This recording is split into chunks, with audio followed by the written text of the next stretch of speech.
Hi friends, welcome to Let's Crack UPSC CSE Hindi with India's online learning platform Unacademy, which is India's largest online learning platform. बच्चों, जैसा कि आप सभी जानते हैं, आज के दिनों में इंडिया का सबसे largest online learning platform Unacademy है, जिसका main channel let's crack UPSC CSE Hindi में मैं आपका स्वागत करता हूं। बच्चों, जैसा कि आप सभी जानते हैं कि आज के दिनों में सारी चीज़ें जब बंद है और जो स्टूडेंट्स हैं उनको तैयारी के लिए कुछ चीज़ें सूझ नहीं रही, उन्हें ये नहीं पता चल रहा कि वो कहाँ जाएं और कैसे प्रिपेयर करें। वैसे समय में अनअकैडमी ने ऑनलाइन प्लेटफॉर्म स्टूडेंट्स के लिए दिया, जिसके थ्रू वो अपनी स्टडी को प्लान कर सकें और अपने स्टडी को प्लान करने के साथ साथ best mentors of the India के साथ अपने तैयारी को, अपने प्रिपरेशन को एक स्टेज दे सकें।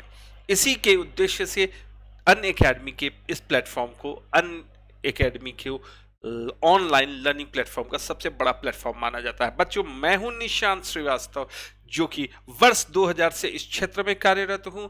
यूपीएससी के फील्ड में 9 अलग अलग राज्यों में अपनी सेवाएं प्रदान कर चुका हूं, जो अगस्त्य आईएएस, कुमार आईएएस, अपराजित आईएएस, पैरामाउंट आईएएस मिशन जैसे संस्थानों के माध्यम से प्रदान किया गया है। बाय क्वालिफिकेशन एमए एमफिल हूँ।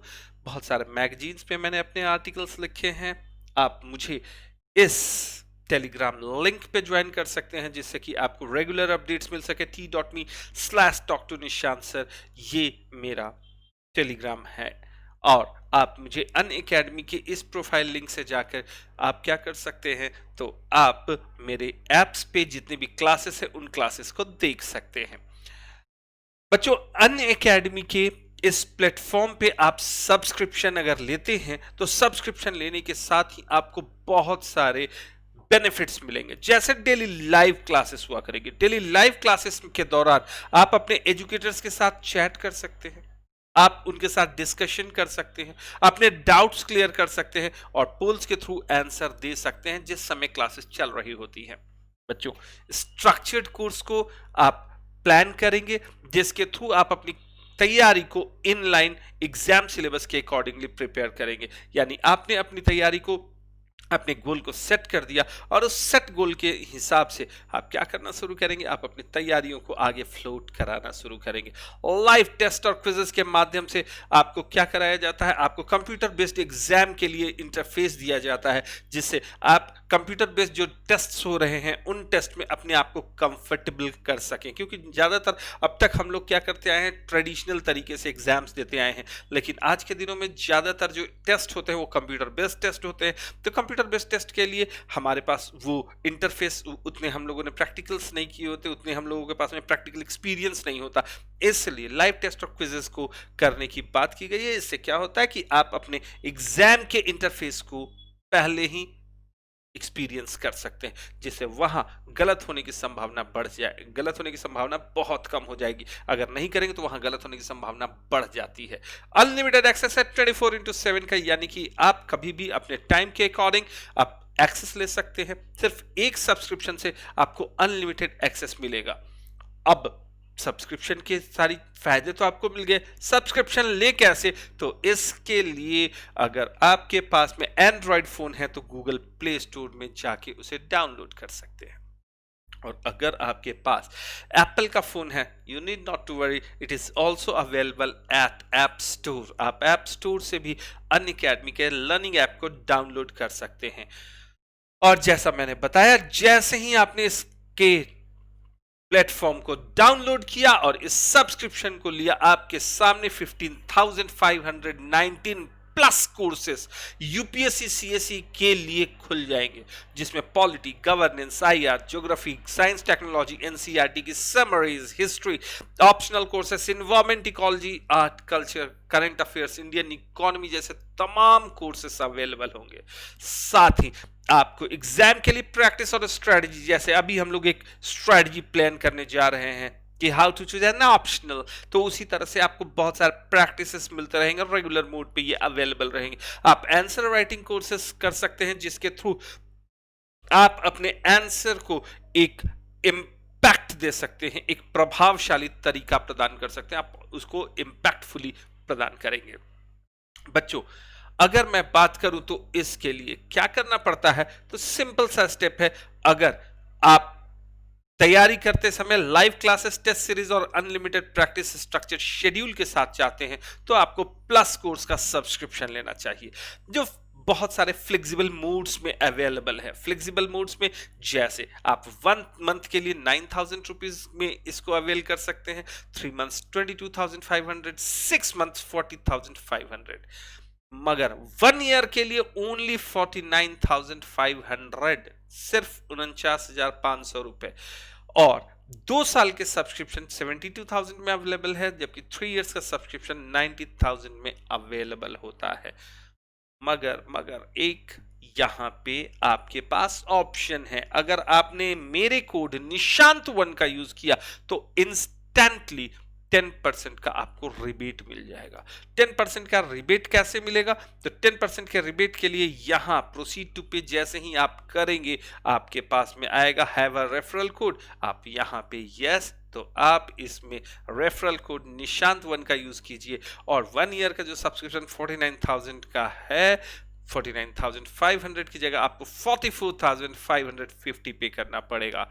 और अगर आप 2 इयर्स का सब्सक्रिप्शन लेंगे तो 64,800 और 3 इयर्स का ओनली 81,000, यानी लेस देन 2,500, यानी सिर्फ 2,250 रुपए पर मंथ के कॉस्ट पे आप 3 इयर्स का सब्सक्रिप्शन ले सकते हैं। वहीं 2 साल का सब्सक्रिप्शन मात्र 2,700 रुपीज पर मंथ के हिसाब से ले सकते हैं।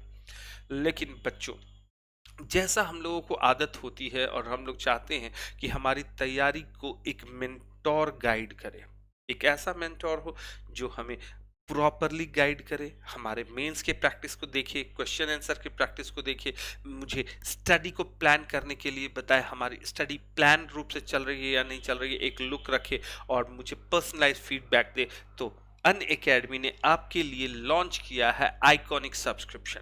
इस आइकॉनिक सब्सक्रिप्शन में आपको क्या मिलेंगे, प्लस कोर्स के सारे बेनिफिट्स के साथ साथ एक पर्सनलाइज मेंटोर मिलेंगे, डेली मेंस के क्वेश्चन आंसर प्रैक्टिस किए जा सकेंगे, स्टडी प्लानर होगा और पर्सनलाइज फीडबैक होगा।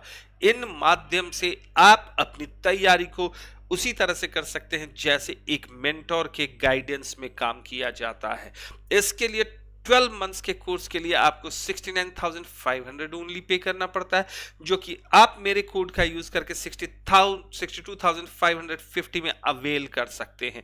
वहीं 2 इयर्स का सब्सक्रिप्शन 1,07,000 को 96,300 में अवेल कर सकते हैं और 3 इयर्स का 141 का सब्सक्रिप्शन 126,900 में अवेल कर सकते हैं। इसके लिए कुछ नहीं करना बच्चों, सिर्फ आपको मेरे निशांत1 कोड का यूज करना है। बट इसमें एक और नई चीज ऐड हुई है जो अभी रिसेंटली ऐड हुई है। बच्चों, जो सिविल सर्विसेज हैं या स्टेट पीसीएस हैं, उसमें सबसे बड़ी चीज क्या होती है, अब एक ऑप्शनल की बहुत इंपॉर्टेंट वैल्यू होती है। पहले भी थी, पहले तो ज्यादा थी, लेकिन अब ऑप्शनल का इंपॉर्टेंट रोल इग्नोर नहीं कर सकते आप। तो अनअकैडमी ने ऑप्शनल के लिए भी अलग से बच्चों को एक फैसिलिटी दी है, फैसिलिटेट किया है। इसलिए आप यूपीएससी सीएससी के ऑप्शनल सब्सक्रिप्शन को भी ले सकते हैं। और इसको आप कैसे ले सकते हैं, ऑब्वियस सी बात है, पे करेंगे आप ऑप्शनल सब्जेक्ट्स के लिए तो 1 मंथ के लिए 5,000, 6 मंथ्स के लिए 22,500, 12 मंथ्स के लिए 27,500 और 2 साल 40,000 और 3 साल मात्र 50,000। और इसको भी मेरे कोड का यूज करके आप 10% लेस पे ले सकते हैं। जैसे 1 ईयर का जो 27,500 के कोर्स है 24,750 में आप इसको अवेल कर सकते हैं, 2 इयर्स को 36,000 में और 3 इयर्स को 45,000 में आप अवेल कर सकते हैं। बच्चों, ये पूरी तरह से सब्सक्रिप्शन सिर्फ और सिर्फ ऑप्शनल वाले बच्चों के लिए है, क्योंकि ये जब कई बच्चे अपनी सारी तैयारी कंप्लीट करके रखते हैं लेकिन उनको ऑप्शनल का पता नहीं होता, तो उसके लिए ये बेस्ट ऑप्शन है। क्योंकि अभी ऑफलाइन में आप देख रहे हैं कि अभी ऑफलाइन का कोई भी अभी पता नहीं है कि क्या होगा क्या नहीं होगा, तो ऐसी दशा में आप अपने पूरे के पूरे स्टडी को, अपने पूरे के पूरे गोल को तो डिस्ट्रैक्ट नहीं कर सकते। For that you need to take a guidance for optional also this will be the best option. क्यों? क्योंकि आपको सिर्फ अगर ऑप्शनल लेना है तो भी आप इसको ज्वाइन कर सकते हैं। Hope you understood the topics. And मैं अगर बताऊं तो मंडे टू सैटरडे मैं ऐप पे क्लासेस ले रहा हूं जिसमें कॉम्प्रिहेंसिव स्टडी ऑफ एडमिनिस्ट्रेशन की बात हो रही है, जिसमें हम लोग पूरी कॉम्प्रिहेंसिव स्टडी को कर रहे हैं, जिसमें पॉलिटिकल और एडमिनिस्ट्रेटिव चेंजेस एंशिएंट से लेकर के टिल डेट अभी तक के सारी चीजों को, ये एक कनेक्टिविटी है पूरे के पूरे थ्रू आउट सारे पॉलिटिकल चेंजेस और एडमिनिस्ट्रेटिव चेंजेस को आपको दिखाएगा। इससे क्या होगा? इससे सबसे बड़ा फायदा यह रहता है बच्चों कि आप पॉलिटी और हिस्ट्री दोनों सेक्शन को इस मात्र क्लासेस से अवेल कर सकते हैं और आपको पता चल जाएगा। इसके लिए मंडे टू सैटरडे 4 बजे शाम में मैं उपलब्ध रहता हूं आपके साथ। बच्चों, YouTube चैनल पे मेरे ये शेड्यूल्स हैं। कई बार बच्चों को लगता है कि सर कब आते हैं YouTube चैनल पे, तो बच्चों मैं 3 सेक्शंस में YouTube सेक्शन में आता हूं। Let's crack UPSC CSE Hindi जो मेन चैनल है उस पे Monday, Wednesday, Thursday and Friday 7 PM evening में मेरी क्लासेस शुरू होती है। जबकि ऑप्शनल चैनल हिंदी पे ट्यूसडे एंड सैटरडे को मेरी क्लासेस होती हैं and this is on philosophy यानी दर्शन शास्त्र पे, और ये प्रत्येक मंगलवार और शनिवार को होता है। और आपके प्रोग्रेस को टेस्ट करने के लिए क्वेस्ट पे टेस्ट लेता हूं every Saturday 5:30 PM 5:30 PM every Saturday मैं आप लोगों के साथ होता हूं आपके प्रोग्रेस को चेक करने के लिए क्वेस्ट पे टेस्ट इन क्वेस्ट चैनल। और बच्चों मैराथन ऑल्टरनेट संडे को लेता हूं। ऑल्टरनेट संडे को मैराथन होती है, एक संडे को फिलॉसफी के मैराथन होगा तो एक संडे को यूपीएससी का जीएस सेक्शन होगा, जिससे कि आप अपनी पूरी की पूरी तैयारी को एस्टैब्लिश कर सके, पूरी की पूरी सारी चीजों को एस्टैब्लिश करके देख सकें। इसके लिए आप इन क्लासेस को ज्वाइन कर सकते हैं और मेरे साथ अपनी स्टडी को प्लान कर सकते हैं। अब बच्चों मैं सबसे पहले जो टॉपिक पे आना चाहता हूं वो ये कि हमारे पास जो ऑप्शनल है यानी जो वैकल्पिक विषय हैं उसको चुनने के लिए की फैक्टर्स क्या होने चाहिए। What should be the key factors? इसके की फैक्टर्स क्या हो, प्रमुख कारक क्या हो? क्या बैकग्राउंड, क्या इंटरेस्ट, सिलेबस, मार्क्स, कंसेप्ट, किस तरह से जीएस या एसए में हेल्पफुल है, और इसके मटेरियल अवेलेबिलिटी और सेल्फ लर्निंग और टीचर, इन सारे एस्पेक्ट्स की चर्चा करूंगा। उससे पहले मैं ये बताना चाहूंगा कि ये जो ऑप्शनल सब्जेक्ट है ये किस तरह से इंपॉर्टेंट रोल प्ले करता है। बच्चों जैसा कि आप सभी जानते हैं कि आज के दिनों में अगर हम लोग देखते हैं तो यूपीएससी ने अपने पैटर्न को चेंज किया है। पहले देखो स्टेजेस इट्स सेम, स्टेज पहले भी वही था आज भी वही है। देयर आर 3 स्टेजेस, 3 टाइप के स्टेज होते हैं। एक होता है जिसको हम लोग कहते हैं स्क्रीनिंग। इस स्क्रीनिंग में ही प्रिलिमिनरी टेस्ट होता है जिसमें एमसीक्यूज दिए जाते हैं, मल्टीपल चॉइस क्वेश्चंस होते हैं, और ये जब स्क्रीन आप पास कर लेते हैं, जब आप इस स्क्रीन के थ्रू सेलेक्ट हो जाते हैं यानी शॉर्ट लिस्टेड हो जाते हैं, तब आपके एनालिसिस का पार्ट आता है। इस एनालिसिस के पार्ट को हम लोग मेंस में देखते हैं। मेंस ऑब्वियस सी बात है, स्क्रीनिंग के लिए हमें क्या करना पड़ेगा, फटाफट राउंड लेना पड़ता है जैसे कि प्रिलिमिनरी टेस्ट होता है एमसीक्यूज के माध्यम से। बट एनालिसिस करने के लिए आपके इन डेप्थ नॉलेज को चेक किया जाता है जो कि डिस्क्रिप्टिव लेवल का होना चाहिए। उसी के लिए मेंस को दिया गया है और उसी के लिए मेंस स्टैब्लिश किया गया है। और फाइनली जब आप एनालिसिस आपकी रिपोर्ट सही आ जाती है यानी आप एनालिसिस में अच्छे होते हैं, तो फिर क्या किया जाता है, आपका पर्सनैलिटी टेस्ट लिया जाता है। यही पर्सनैलिटी टेस्ट इंटरव्यू होता है। ये 3 चरण हैं आपके एग्जाम्स के। तो इस स्क्रीनिंग में सिर्फ आपको क्वालिफाई करना पड़ता है, यानी अगर आपने उस स्क्रीन टेस्ट को पास कर लिया तो आप क्वालिफाई कर जाएंगे, ताकि आपका एक स्टेज क्लियर हो गया। अब आपकी एनालिसिस, आपकी विश्लेषण करने की क्षमता और आपके पर्सनालिटी टेस्ट यानी कि पर्सनल इंटरव्यू के माध्यम से क्या किया जाएगा, पर्सनल इंटरव्यू के माध्यम से आपको चेक किया जाएगा। और जो फाइनल रैंकिंग बनती है आपकी एनालिसिस और पर्सनालिटी टेस्ट को देख के ही आपको रैंक दिया जाता है, आपके पोस्ट्स को डिसाइड किया जाता है। तो जो रैंकिंग होगी वो मेंस और इंटरव्यू के मार्क्स को लेकर के होती है। ये बड़ा ही इंपॉर्टेंट सिनेरियो है। अब आप समझ गए होंगे कि ये यूपीएससी का जो पेपर है उसमें हर एक पार्ट का अपना इंडिपेंडेंट रूल होता है, और हर इंडिपेंडेंट रूल जब आप पूरी तरह से अपने टास्क को कंप्लीट करते जाएंगे without any problem, without any loop hole, बिना किसी कमजोरी के, बिना किसी भी त्रुटि के, तो ही आप इस सेवा में अपनी सेवाएं प्रदान कर सकेंगे। तो ऑब्वियस सी बात है कि ये मेंस और इंटरव्यू इंपॉर्टेंट है, और उसमें भी मेंस ये ऐसा टॉपिक है जो कि किसी भी एग्जाम, जो मेंस के यूपीएससी के पेपर है उसके लिए सबसे मेजर हर्डल्स के रूप में से एक है।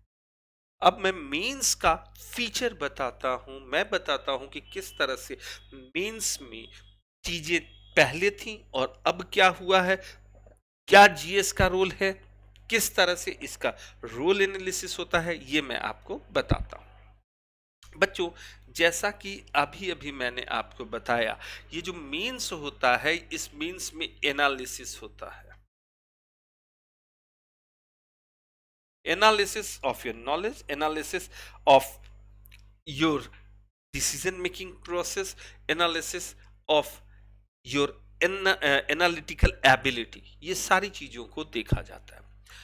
बच्चों, पहले जब यूपीएससी ने एग्जाम लेने की शुरुआत की उस समय से लेकर के वर्ष 2013 तक जो मेंस लिया जाता था, इस मेंस में एक ट्रेडिशनल पैटर्न होता था, जिस ट्रेडिशनल पैटर्न में क्या किया जाता था, आपको एक तो जनरल स्टडीज यानी जीएस का टॉपिक होता था, आपको दो ऑप्शनल यानी कि विषय चुनने होते थे जो आप अपनी मर्जी के हिसाब से चुन सकते थे, दो विषय चुनने होते थे, और तीसरा जो था वो एसे था। ये तीनों की मार्किंग पे ही किसी व्यक्ति के मार्क्स को डिसाइड किया जाता था और उनको पास किए करके आगे के चरण में भेजा जाता था। हालांकि तो आपको लैंग्वेज का पेपर होता था, इस लैंग्वेज के पेपर के माध्यम से क्या किया जाता था, आपको क्वालिफाइंग, ये क्वालिफाइंग पेपर होता था लैंग्वेज का। तो ऑब्वियस सी बात है कि लैंग्वेज तो कनेक्टिंग लैंग्वेज है, तो वो तो आपको पास करना ही पड़ेगा, क्योंकि जब आप सिविल सेवा में जा रहे हैं और आप अगर किसी क्षेत्र में स्थापित हो रहे हैं, आप कहीं के प्रशासक हैं, तो आपको ये तो नॉलेज होना चाहिए कि वहाँ के लोकल लैंग्वेज या जो भारत की लैंग्वेज है उसमें सारी चीज़ों के बारे में पता होनी चाहिए। तो इसके लिए लैंग्वेज का पेपर लिया जाता था, पहले भी लिया जाता था और वर्तमान में भी अभी भी जो है न्यू पैटर्न पे उस पे भी लैंग्वेज का पेपर तो होता ही है, इसमें कोई चेंजेस नहीं हुए हैं और ये कंपलसरी है, इसको पास करना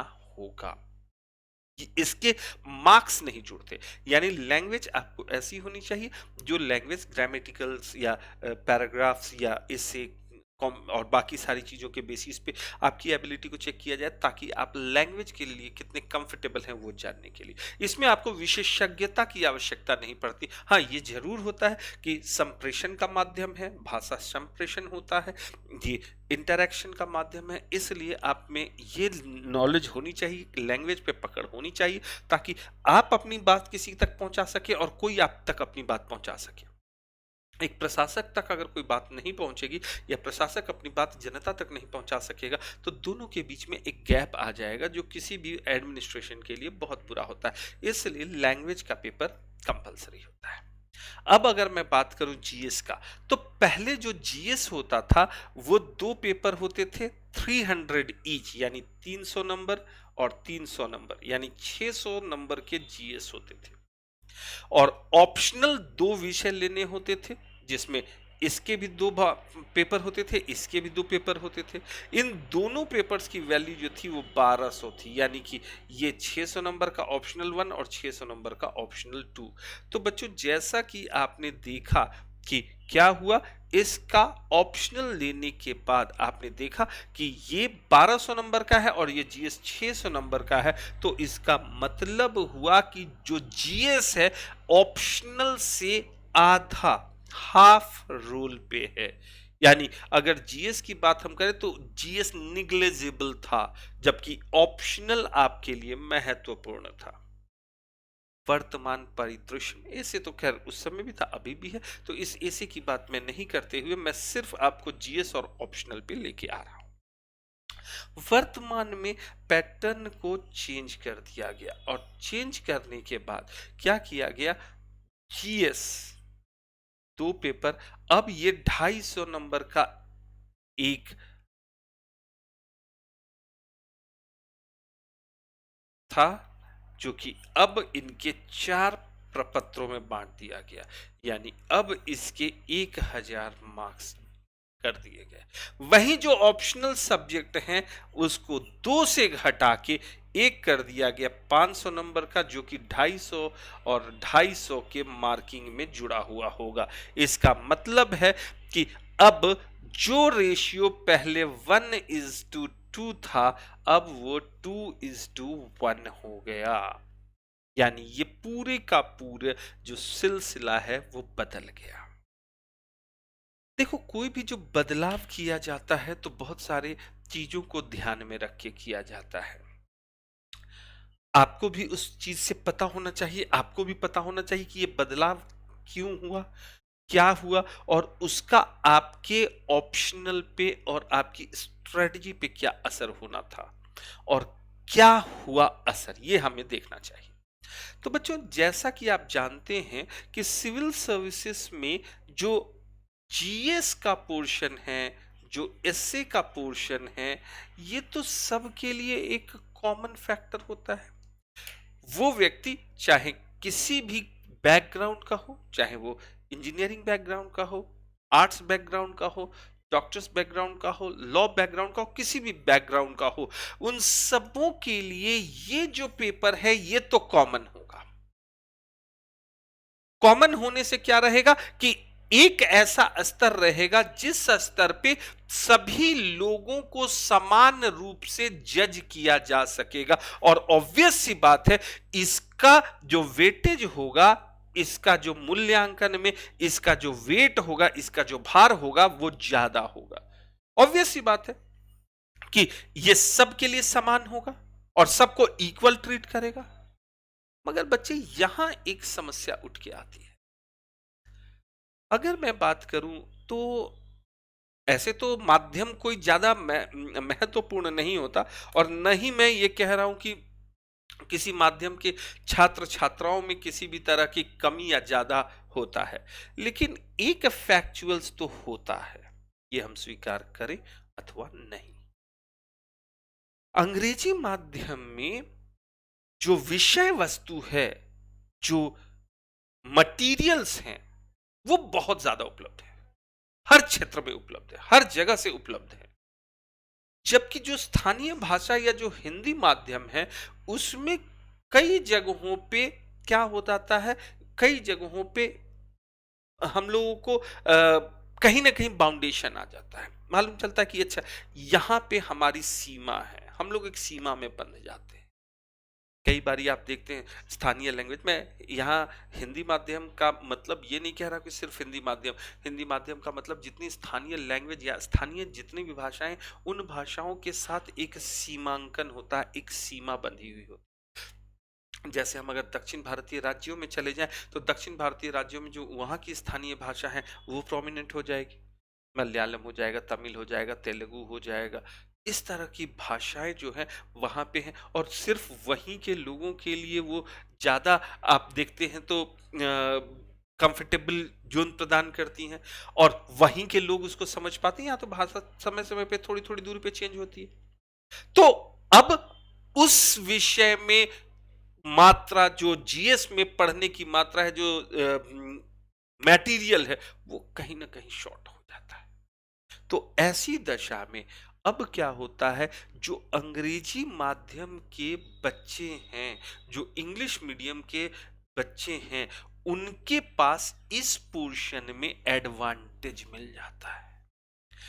उसमें इंग्लिश मीडियम के बच्चे इस पोर्शन में कहीं ना कहीं एडवांटेज ले जाते हैं, कहीं ना कहीं वो अपने आप को थोड़ा सा पॉजिटिव कर लेते हैं, प्लस कर लेते हैं। अब हिंदी माध्यम के लिए एक सहारा क्या बचता है, ऑप्शनल, यानी वैकल्पिक विषय। अ,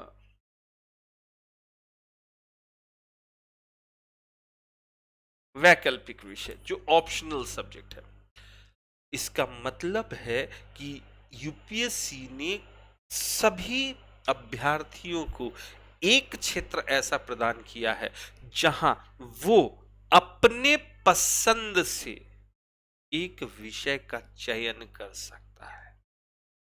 बाकी सब में, ऐसे में you have no choice at all. आपके पास किसी तरह का कोई चॉइस नहीं है। जनरल स्टडीज सबके लिए सामान्य है और मटेरियल भी हमारे पास कहीं ना कहीं तो कम है, ये हमें स्वीकार करना पड़ेगा। चाहे हम अगर आंख मूंद लें, बोले कि अंधेरा हो गया है, तो ये सिर्फ मान लेने से नहीं होता। माना कि ये एक्स है, इस पे लाइफ नहीं चलती, आपको प्रैक्टिकल होना पड़ता है। अगर आपकी जेब में एक पैसा नहीं है तो नहीं है, तो माना कि ये एक्स है, वैसे लाइफ नहीं चलती।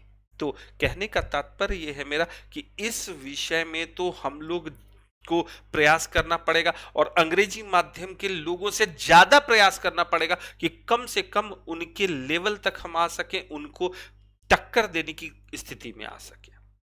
और अगर हमें सफलता चाहिए तो हमारे पास ये एक ऐसा सॉलिड पॉइंट होना चाहिए, ये एक ऐसा क्षेत्र होना चाहिए, सॉलिड क्षेत्र होना चाहिए, जो क्षेत्र हमें सफलता दिला सके। इसलिए ही ऑप्शनल सब्जेक्ट का चयन बहुत सोच समझ के, बहुत ध्यानपूर्वक करना चाहिए। और विडंबना क्या है, परेशानी क्या है, लोग वैकल्पिक विषयों के चयन के लिए वो सीरियसनेस दिखाते ही नहीं है, सीरियसनेस ही नहीं दिखाते। उनको लगता है अरे ऑप्शनल, एक चलो ऑप्शनल ले लेते हैं।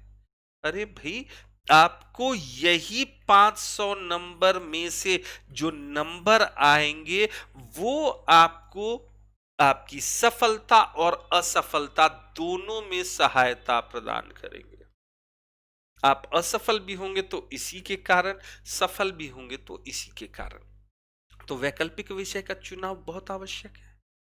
आपके पूरी के पूरा भविष्य इसी चयन पर आधारित है। आपने क्या चयन किया है, ये सिर्फ आपका वर्तमान नहीं बल्कि भविष्य तय करेगा। ये आपके पूरी के पूरे लाइफ को तय करने का कार्य करेगा। ये आपको तय करेगा कि वास्तव में आप इस रण क्षेत्र में, रण क्षेत्र को क्या बोलूं, मतलब जीवन के क्षेत्र में अपने जो गोल हैं, जो आपने चीजों को सोचा है, जो लक्ष्य को साधा है, उस लक्ष्य को साधने में कितना महत्वपूर्ण आप चयन कर पाते हैं। अब मैंने बताया कि विडंबना क्या होती है बच्चों की, हम लोग जब ऑप्शनल सब्जेक्ट चुनते हैं तो उस ऑप्शनल सब्जेक्ट को चुनते समय हम लोग, मैंने बताया कि प्रैक्टिकल नहीं होते। हम लोग सोचने लगते हैं कि भाई ऑप्शनल सब्जेक्ट तो चुन रहे हैं, लेकिन इस ऑप्शनल सब्जेक्ट में हमें क्या करना चाहिए। तो लोग क्या करते हैं कि सबसे पहला काम ये करना शुरू करते हैं, अब सिविल सर्विसेज की तैयारी करनी है, एक आप अगर बोले तो ड्रीम सा बनाया हुआ होता है आपने, गोल तो बाद में सेट करते हैं, पहले ड्रीम हम देखते हैं, सपने देखते हैं। उस स्वप्न को जब बनाते हैं तो हम लोग देखते हैं कि इस स्वप्न को पूरा करने के लिए हमारे पास फैक्टर्स क्या है। तो हम लोग पूर्व सफल छात्रों की ओर देखना शुरू करते हैं। हम लोग सबसे पहले देखना शुरू करते हैं कि जो छात्र सफल हुए हैं उन्होंने क्या विषय चुना है। अब भाई सामने वाला किस स्थिति में था, उसका जो एजुकेशन का लेवल क्या था, वो जो ऑप्शन ले रहा था उसका बैकग्राउंड क्या था, इन सब चीजों से हम ध्यान नहीं देते। हमने देखा कि अच्छा इस विषय के लोग ज्यादा सफल हो रहे हैं तो हमें ये विषय ले लेना चाहिए। ये हम लोग अपने मेजर क्राइटेरिया में और यहां पे गलती करते हैं। जो हमारे टॉपर हैं, कोई जरूरी नहीं है कि उस टॉपर ने जो सब्जेक्ट लिया है उसी सब्जेक्ट से हम भी टॉपर बन जाए।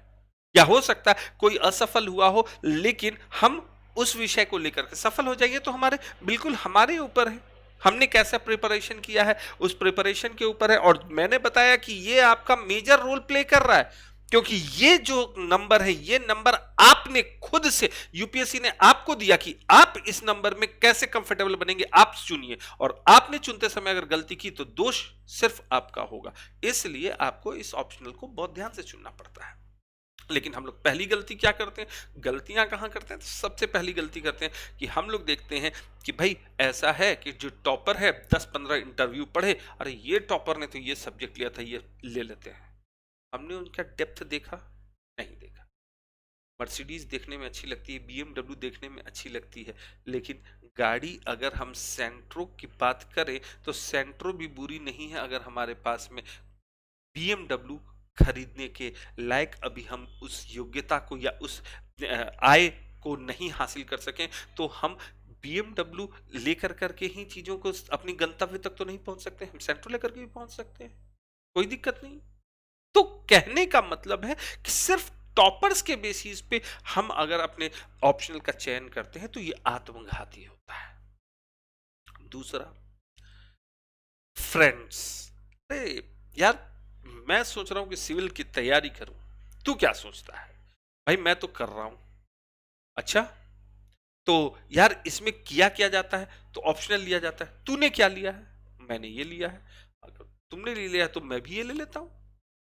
दोस्ती निभाया। मेरे दोस्त ने लिया, तैयारी कर रहा है, उसको नॉलेज है, हमने भी ले लिया। तो बच्चों, ये मूवी देखने नहीं जा रहे हैं आप, ये सिर्फ फिल्म देखने नहीं जा रहे हैं, आप अपने करियर का गोल सेट कर रहे हैं और उस गोल की ओर बढ़ रहे हैं। तो इसमें ये जो फैक्टर है कि भाई मैंने अपने दोस्त के हिसाब से ये लिया, ये भी गलत है, जहां पे लोग गलतियां। तीसरा एक मेजर फैक्टर होता है जो आपके जो आयु वर्ग के लोग हैं उनमें मेजर रोल प्ले करता है, ये महत्वपूर्ण रोल प्ले करता है। कौन सा? तो भाई किसी के हर किसी के एज, आपकी जो एज है इस एज में हर किसी का कोई ना कोई जिसको वो अपने बेस्ट फ्रेम या जो प्रचलित शब्द है वुड बी समझता है या समझती हैं, उन्होंने क्या लिया है भाई। अब अगर उन्होंने वो विषय लिया है तो प्रेम प्रदर्शन करने का इससे बढ़िया कोई मौका हाथ से नहीं जाने देना चाहिए कि देखो तुमने ये लिया था इसलिए मैं भी इसको लेकर के इसी फील्ड में उतर रहा हूं। तो इस उद्देश्य से भी लोग ले लेते हैं। तो बच्चे, वो जीवन साथी आपका बनेगा या बनेगी ये तो पता नहीं, लेकिन आप इस परीक्षा में असफलता के करीब आ जाएंगे, क्योंकि फिर से यहां पे वही मायने रखता है कि उन्होंने किस हिसाब से सोचा, उन्होंने किस हिसाब से अपनी चीजों को प्लान किया, आपने किस हिसाब से प्लान किया, इसमें मेजर डिफरेंस हो जाता है।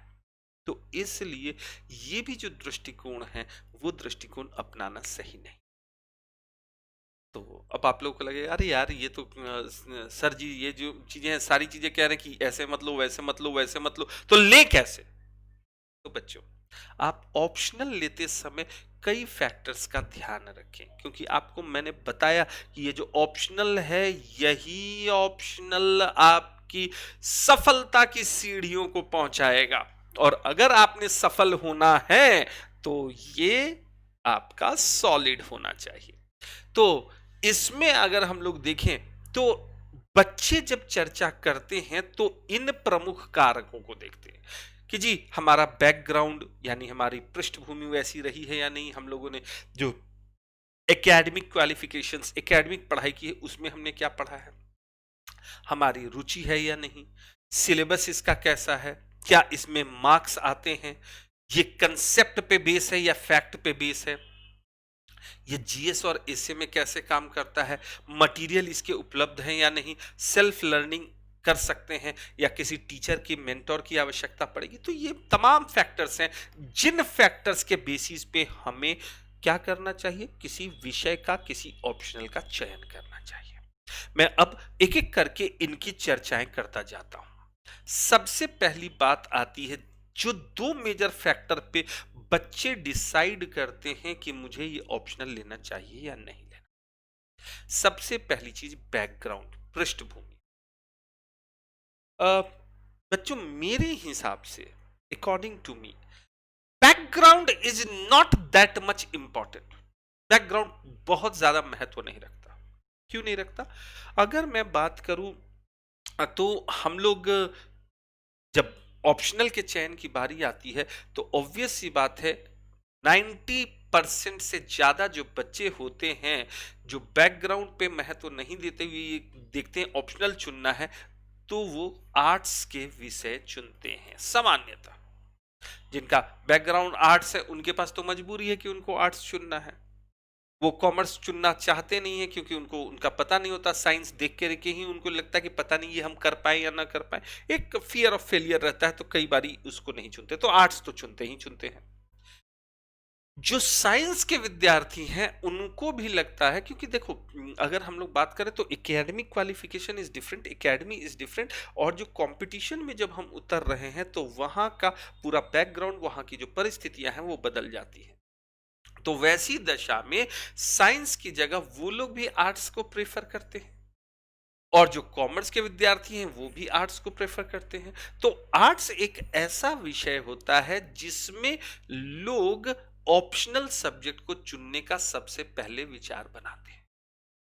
अब मैं मानता हूं और ये सर्वविदित है कि आर्ट्स के विषयों को तैयार करना ज्यादा आसान होता है in comparison to science and commerce. Arts के विषयों को तैयार करना बहुत ज्यादा आसान होता है। आर्ट्स के विषय को तैयार करने के लिए अगर आपने बहुत चाहे कितना भी दुरूह विषय ले लिया हो, कितना भी कठिन विषय ले लिया हो, उसको तैयार करने में ज्यादा से ज्यादा 1 वर्ष, 1 वर्ष अगर आपने पूरे मन से और अपने सारी स्ट्रेटजी अपने पूरे स्ट्रेंथ के साथ तैयारी कर ली तो किसी भी आर्ट्स के विषय में जो आर्ट्स बैकग्राउंड को लेकर करके पढ़ रहा होगा उसके समकक्ष आ जाएंगे, सिवाय मैथ्स के। मैथ्स भी आर्ट्स का विषय होता है लेकिन मैथ्स में नहीं, क्योंकि मैथ्स के लिए आपको अलग से टेम्परामेंट चाहिए, मैथ्स के लिए बहुत सारी चीजों की जरूरत पड़ती है। और ऐसे भी जो आर्ट्स के विद्यार्थी होते हैं और साइंस के भी विद्यार्थी होते हैं उनको मैथ्स को देख करके, क्योंकि उसमें सिर्फ अरिथमेटिक नहीं आ रहा होता, उसमें बहुत सारे ऐसे टेक्निकल मैथ्स आ रहे होते हैं जिन मैथ्स को देख कर करके लोग उस तरफ जाना नहीं चाहते। तो आर्ट्स में मैथ्स को छोड़ के और कोई भी ऐसा विषय नहीं है जिस विषय में अगर आपने 1 वर्ष बहुत ही गहन अध्ययन कर लिया तो आप उससे फैमिलियर नहीं होंगे, ऐसा कोई भी विषय नहीं। तो बैकग्राउंड मेरे हिसाब से ज्यादा महत्वपूर्ण नहीं रखता कि हमें बैकग्राउंड ये है इसलिए हम ये कर रहे हैं। आप ये सोच के चलिए कि 1 वर्ष आपने देना है और उस विषय का गहन अध्ययन करना है तो आपको ये विषय तैयार हो जाएगा और यूपीएससी के लायक आपको बना डालेगा। तो बैकग्राउंड बहुत ज्यादा मायने नहीं रखेगा। अब बात ये आती है इंटरेस्ट। आजकल के बच्चों का बहुत जब मैं बात करता हूँ कई बार बच्चे जब क्लासेस में या और सब जगहों पे भी बोलते हैं सर मेरा इंटरेस्ट इसमें नहीं है। अरे भाई जब दवाइयाँ खाना हो तो किसी को इंटरेस्ट होता है दवा खाने में। जब एक रूटीन्ड लाइफ चाहिए, किसी को होता है इंटरेस्ट कि रूटीन्ड लाइफ में? सब लोग सोचते हैं कि भाई ऐसा है कि मुझे देर रात तक जगना है, सुबह में मैं लेट तक सोया करूँगा। क्या लाइफ ऐसे ही चलती है? ऑफिस अगर 8 बजे स्टार्ट होना है तो 8 बजे ही स्टार्ट होगा। आपको 9 बजे उठने की आदत है तो आपके इंटरेस्ट पे नहीं होगा कि जी मुझे तो 9 बजे उठने की इच्छा होती है इसलिए मैं 9 बजे ऑफिस जाऊंगा। क्या ऑफिस का टाइम चेंज हो जाएगा? बहुत क्रूड फैक्ट, मैं एकदम स्ट्रेट फॉरवर्ड बोल रहा हूं। तो इंटरेस्ट, अगर हमारा इंटरेस्ट बहुत ज्यादा है कि जी मुझे इंटरेस्ट इस विषय में है लेकिन मुझे मालूम है कि मैं इस विषय से लेकर करके सफल नहीं हो सकता, और कोई ऐसा विषय है जिसमें मेरा एकदम इंटरेस्ट नहीं है लेकिन वो मुझे सफलता दिला सकता है, तो इंटरेस्ट को हम साइड कर देंगे। किसे अच्छा नहीं लगता कि वो बहुत आराम का जीवन जिए? किसे अच्छा नहीं लगता कि वो लेट तक सोया रहे? किसे अच्छा नहीं लगता कि सब कुछ उसको यहीं पे मिल जाए, एकदम सोया हुआ है यहीं पे आकर करके पानी, चाय, कॉफी, अच्छे-अच्छे खाने मिल जाएँ? किसे अच्छा नहीं लगता? लेकिन क्या जीवन की केवल इससे चल जाएगा? नहीं। तो इसलिए इंटरेस्ट, और ये interest that is not for life long, that is only for the exam. सिर्फ एग्ज़ाम पास करने के लिए आपको for a time being interest से क्या करना पड़ेगा? उस इंटरेस्ट को साइड में रखते प्रैक्टिकल अप्रोच के अनुसार काम करना पड़ेगा। तो अकॉर्डिंग टू मी ये both criteria is not good. इस पे किसी भी आप ऑप्शनल का चयन ना करें। नेक्स्ट बारी आती है कि सिलेबस और मार्क्स फेचिंग है या नहीं, ये मायने रखता है। बच्चों को सबसे पहली चीज लगती है कि आप जब भी 10 बच्चों से मिले तो 10 बच्चों से कभी जो सिविल सर्विसेज की तैयारी कर रहे हैं उनमें से 8 बच्चे ये कहेंगे कि सर ऐसा सिलेबस होना चाहिए जो सिलेबस एकदम फटाफट, बहुत छोटा सा सिलेबस हो सर और हम कंप्लीट कर दें। तो भाई छोटा सा सिलेबस हो और आप कंप्लीट कर दें, सिलेबस तो आप कंप्लीट कर लेंगे, सिलेबस तो तैयार कर लेंगे, लेकिन क्या केवल सिलेबस तैयार करना आपकी सफलता सुनिश्चित कराएगा? हो सकता है किसी चीज का सिलेबस छोटा हो लेकिन उसमें आप चीजों को तैयार तो कर ले, पढ़ ले, लेकिन उससे वो सफलता, अपेक्षित सफलता ना मिल पाए। तो सिलेबस होना, छोटा होना ये बहुत बड़ा मायने नहीं रखता। मैं हमेशा ये कहता हूं कि अगर कोई सिलेबस छोटा है या कोई सिलेबस बड़ा है, तो जैसा मैंने बताया कि आर्ट्स के सब्जेक्ट, अभी अभी हमने चर्चा की कि आर्ट्स के सब्जेक्ट में मैक्सिमम 1 ईयर लगता है, और अगर आपने 1 ईयर बिल्कुल तन्मयता से अपना दिया तो वो कवर कर लेंगे। तो कोई सिलेबस हो सकता है कि 6 महीने में कंप्लीट हो, कोई हो सकता है 8 महीने में कंप्लीट हो, कोई हो सकता है 10 महीने में कंप्लीट हो, कोई 1 वर्ष ले सकता है। तो ज्यादा से ज्यादा जो अंतर बनेगा वो 6 से 8 महीने का अंतर पड़ेगा। 6 से 8 महीने में अगर आपकी सफलता कोई विषय ऐसा हो जिसका सिलेबस थोड़ा ज्यादा भी हो लेकिन दिला सके, तो मेरा ख्याल है कि आप उसकी तरफ जाइए, न कि जिसका सिलेबस आपने पहले कंप्लीट कर लिया लेकिन एग्जामिनेशन हॉल में उसने आपको 3 अटेम्प्ट बर्बाद करवा दिए।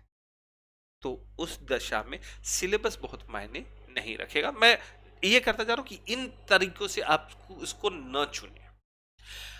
अब इंपॉर्टेंट चीज आती है मार्क्स फेचिंग, यानी कि विषय अंकदायी हो, मार्क्स दे रहा हो, मार्क्स गेन करा रहा हो, इसमें बहुत मार्क्स आते हो। तो देखो, मेरा फंडा इसमें बिल्कुल क्लियर है।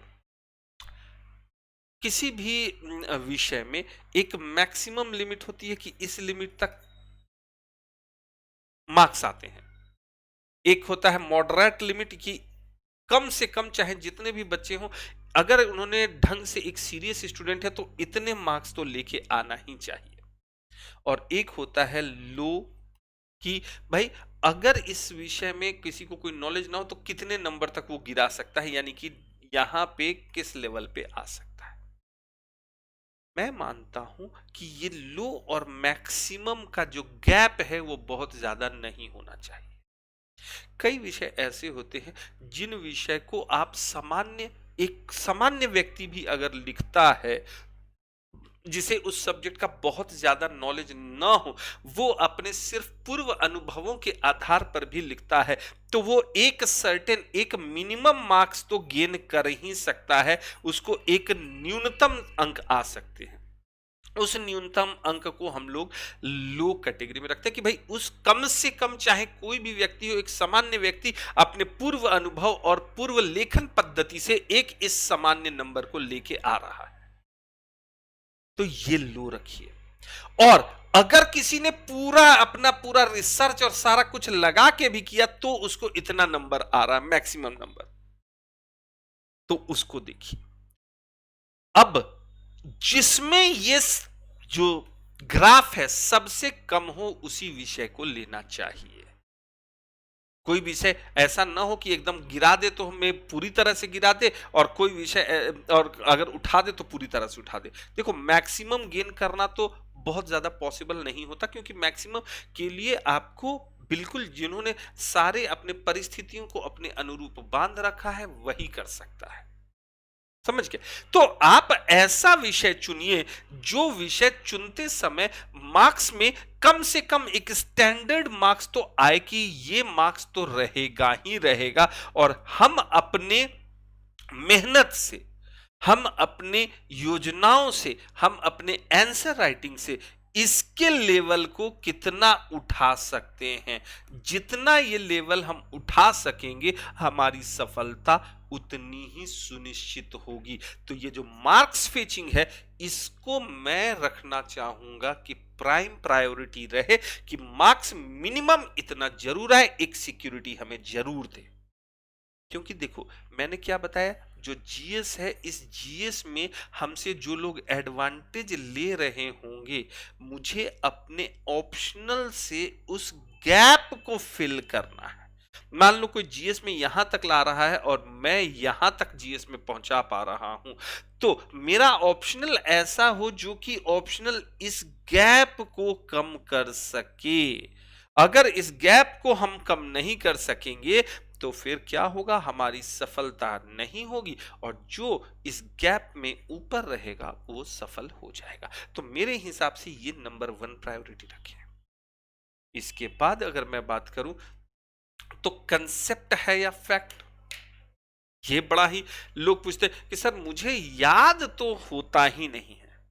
तो बच्चों, सिविल सर्विसेज में कोई भी ऐसा विषय, मैं इवन हिस्ट्री की बात करता हूं, ऐसा नहीं है कि सिर्फ आप फैक्ट्स भर देंगे और आपका सिलेक्शन हो जाएगा। वहां मैंने बताया कि एनालिसिस जरूरी है, विश्लेषण जरूरी है, और इस एनालिसिस के लिए क्या जरूरी है कि आपके पास में फैक्ट्स को कंसेप्ट के रूप में बनाने की कला हो। आप फैक्ट्स को कंसेप्ट के रूप में बदल पाए, ये आपके पास कला होनी चाहिए। तो इसीलिए मैं ये मानता हूं कि कोई भी विषय हो, उस विषय में आपका राइटिंग प्रैक्टिस ऐसा हो, चाहे कोई भी विषय लें आप, उसमें फैक्चुअल विषय को कंसेप्ट में बदलना पड़ेगा, और ये कला सीखनी पड़ेगी। ये विषय फैक्चुअल या कंसेप्चुअल नहीं होगा, इसको आपको बनाना पड़ेगा। ये एरिया ऑफ वर्क आपका होगा, आप इस एरिया पे काम करेंगे। तो इसलिए मेरे हिसाब से आप फैक्ट और कंसेप्ट इस पे ज्यादा ना जाए। अगर आपने मैथ भी लिया है तो उसमें भी आपको थियरम, प्रमेय याद करना पड़ेगा, साइन थीटा कॉस थीटा याद करना पड़ेगा, साइन 30 डिग्री की वैल्यू तो साइन 90 डिग्री की वैल्यू, इसको आपको याद करना पड़ेगा। तो ऐसा नहीं होता कि मैथ है तो वो फैक्ट्स को छोड़ करके आप जाएंगे कि जी ऐसे नहीं, हमने फैक्ट्स को छोड़ दिया, वहां भी आपको याद करना पड़ेगा। वही हिस्ट्री भी ऐसा नहीं है कि खाली फैक्ट लिख दिया आपने कि भाई अगर अकबर की राज्य नीति के बारे में पूछा जा रहा है तो अकबर ने इस समय में राज्याभिषेक हुआ, उस समय यहां जीता, उस समय वहां जीता, उस समय यहां जीता, ये नहीं पूछा जा रहा है। राज्य नीति पूछी जा रही है, उसकी पॉलिटिकल एबिलिटी के बारे में पूछा जा रहा है। तो आपने उसमें फैक्ट डाल कर करके आप अपना विद्वता नहीं दिखा सकते। यहाँ पे कई लोग होते हैं क्या कि होते हैं कि सोचते हैं कि मैंने तो बहुत सारे फैक्ट्स दिए लेकिन सर पता नहीं क्यों वो नहीं सफल हो पाया। वो आपसे फैक्ट थोड़ी पूछ रहा था, वो आपको एनालिसिस पूछ रहा था। आपके नॉलेज की परीक्षा प्री में ली जा चुकी है। आप अगर आपके पास में नॉलेज नहीं होता, आपके पास में फैक्ट्स का ज्ञान नहीं होता, तो आप स्क्रीनिंग में ही छट जाते। आपको अब एनालिसिस पे करना है, तो ऑब्वियस सी बात है कि आपको उस फैक्ट्स को कंसेप्ट के रूप में बदलना आना चाहिए। हमें अगर हड़प्पा के नगर नियोजन की बात करनी है तो हमें यह पता होना चाहिए कि एक नगर नियोजन में क्या आवश्यक तथ्य होते हैं। हमें अगर राष्ट्रपति और राज्यपाल के विषयों की चर्चा करनी है, उनके अधिकारों की चर्चा करनी है, तो हमें उनके आर्टिकल्स की नहीं, हमें उनके अधिकारों के बारे में चर्चा करनी है। अगर हम ज्योग्राफी में लो प्रेशर बेल्ट और हाई प्रेशर बेल्ट की बात कर रहे हैं, तो हम कितने डिग्री से कितने डिग्री पे आ रहा होगा, कितने लैटिट्यूड लॉन्गिट्यूड पे क्या आ रहा होगा, उसकी हमें चर्चा नहीं करनी। हमें चर्चा करनी है कि वो जो चेंजेस किस कारण से आ रहे हैं। तो ये इसलिए ये जो मैटर है ये आपके अपने स्ट्रेंथ का विषय है, जिसमें आप अपने आप को एक्सप्लोर करें।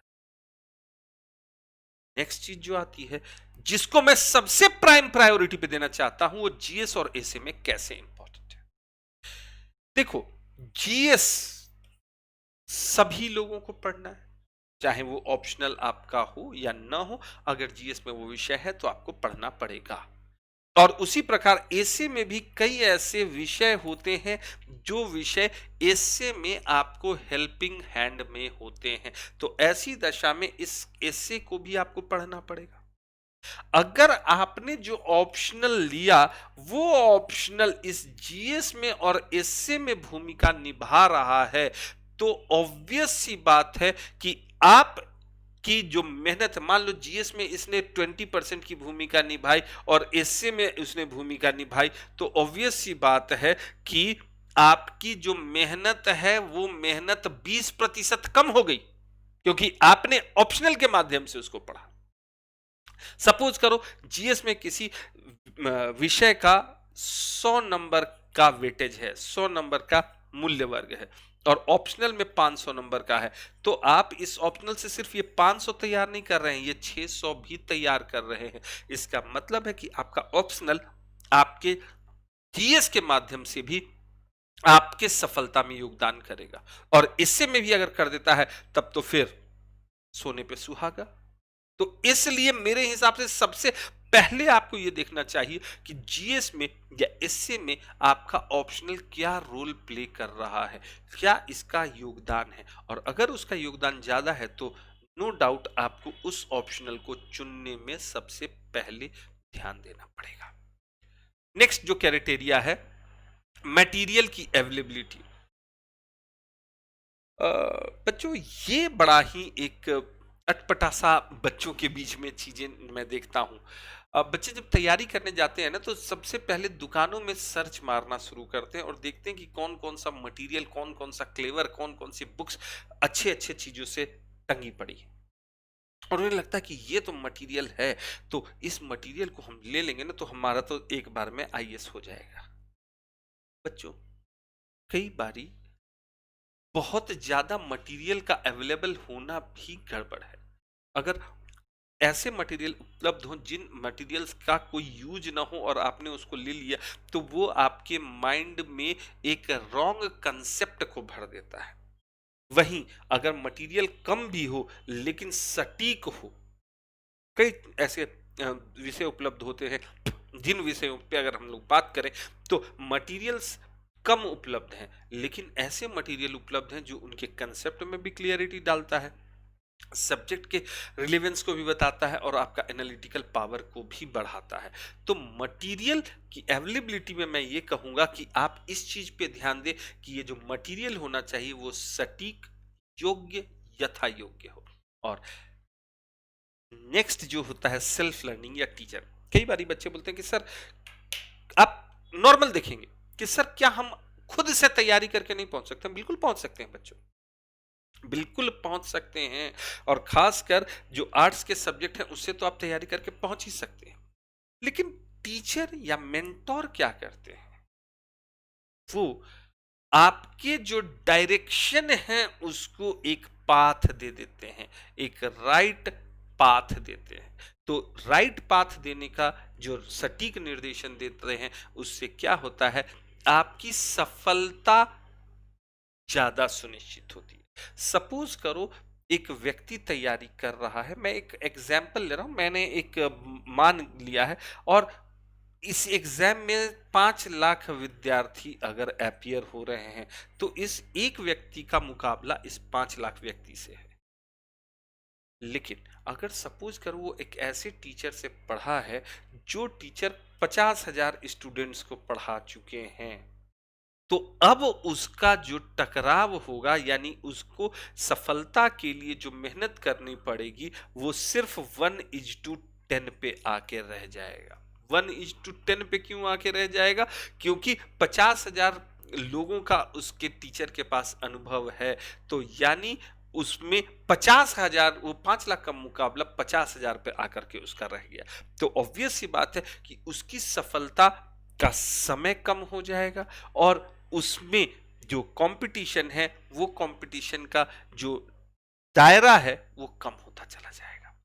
इसलिए टीचर की जरूरत होती है। सेल्फ लर्निंग कोई भी ऐसा विषय नहीं जिसमें अगर आप सेल्फ लर्निंग करें तो नहीं जीत सकते हैं, जीत सकते हैं, बट बात है समय की। मैं बार बार कहता हूं बच्चों, अगर सपोज करो हम 5 साल 6 साल ट्राई करते रहें और 6 साल के बाद कोई सफलता मिले और वहीं मेरे साथ तैयारी करने वाला पहले साल में ही सफल हो जाए, तो मैं 6 साल तो लाइफ में उससे पीछे चला गया, 5 साल पीछे चला गया, साल भर भी पीछे चला गया। मैं साल भर भी पीछे क्यों रहूं, क्यों अपना साल वेस्ट करूं? तो इसलिए टीचर्स की आवश्यकता वहां पे पड़ती है। आई एम नॉट टॉकिंग कि बिना टीचर के संभव नहीं हो सकता, बिल्कुल हो सकता है, हमेशा हो सकता है, मगर टीचर एक तो आपके कंपटीशन में आपका लेवल अपलिफ्ट कर देता है और दूसरा क्या कर देता है, दूसरा ये कर देता है कि आपकी सफलता को ज्यादा जल्दी आपको दिला सकता है। तो इसलिए ऐसे सब्जेक्ट जिसमें टीचर भी अवेलेबल हो और आप खुद से भी तैयारी करें तो दोनों एक और एक मिलके 11 की भूमिका निभा सकते हैं। इसलिए ये भी एक आवश्यक तथ्य है। तो बच्चों, आप लोगों को मैंने बताया कि ऑप्शनल चुनते समय किन किन विशेष चीजों का ध्यान रखें, what dos and what don'ts. उम्मीद करता हूं, आशा है आप लोग इन सारी चीजों को समझ गए होंगे और अपने ऑप्शनल को चुनते समय इन सारे विषयों को, इन सारी चीजों को, तथ्यों में को अपने दिमाग में रखेंगे और अपने ऑप्शन को चुनेंगे, because it is only the way to achieve your goal. यही एकमात्र ऐसी चीज है जिससे आप अपने गोल को अचीव कर सकते हैं। मैं सपना नहीं कहूंगा, it is not a dream. Dream हम शुरू में देखते हैं, बाद में इसको अपना गोल बनाना पड़ता है and we have to work towards our goal. हमें अपने गोल की ओर बढ़ना पड़ेगा। आशा करता हूं ये चीजें समझ गए होंगे। धन्यवाद आपका, थैंक यू वेरी मच। और अगर आपको ये चीज अच्छी लगी हो, ये सारी चीजों के बारे में आपको पता चला हो और आपको थोड़ा सा भी इससे हेल्प मिले, लाइक शेयर और सब्सक्राइब जरूर कीजिएगा। और जब भी आप सब्सक्रिप्शन लें, निशांत 1 कोड का यूज करें। निशांत 1 कोड के यूज को करके आप 10% का डिस्काउंट भी ले सकते हैं और मेरे साथ जुड़ सकते हैं। धन्यवाद बच्चों, थैंक यू वेरी मच।